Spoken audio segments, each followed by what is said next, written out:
How has this been received overall in the community? Hello, the project has been well received. A lot of people have seen value in raising good quality goats so that they can be able to participate in the market. Now, what sort of courses and training are on offer? We've seen particularly in this package that of the goat farming project. What sort of projects and training can one get within the development agency? There's quite a number. Our approach is we try and work with what people already have. When we go into communities, we consult and identify what opportunities are there, and then we also find out what people are already involved in and try and build on that. But one of our key programs that we introduce in almost all the communities where we work is the food security program, which we help people to understand basic nutrition and then help them to establish backyard gardens.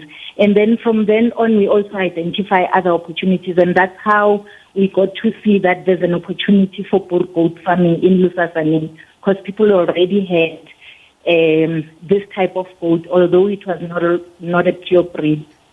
What sort of support does the agency get? Is it partly funded by government? Is it a private agency? Yes, we are funded by various donors. It depends on which project and which funder is interested in whatever project we are involved in. But one of our key donors is the Mineworkers Investment Trust. What are the main outcomes from one of the projects? It depends on which project we are referring to. If we're talking about the Pudi, which is the main focus for today, we are hoping that people will be able to have good quality goats that they can sell.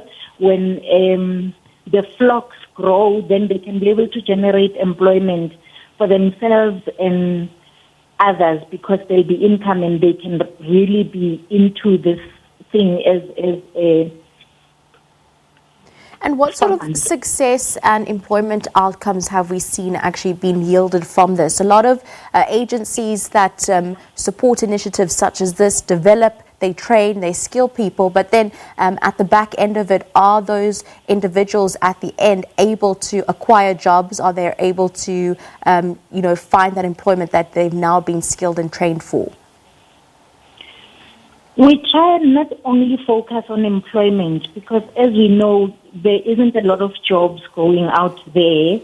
So that's why I was saying we work with what people already have. In the case of Lusasane, it's goats. And with time, we are hoping that this community will be recognized as good quality goat farmers. In other communities, I'll give you an example with the Eastern Cape. We work with sheep farmers who produce wool, and they sell the wool and are able to earn a living from the wool that they produce, and we assist them with mentorship as well. We also have a number, like we've started with a beehive farming project as well, where we have 30 beneficiaries. So it depends on where we are, what opportunities we see, and we try and train, mentor, and then link communities or our beneficiaries with a market.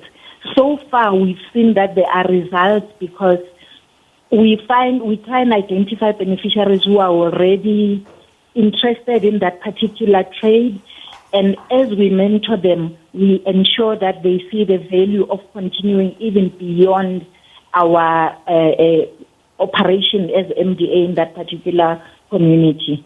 Now, what sort of support do you then have from, one would suppose, business owners and possible employers in the area to possibly take on some of these now trained employees?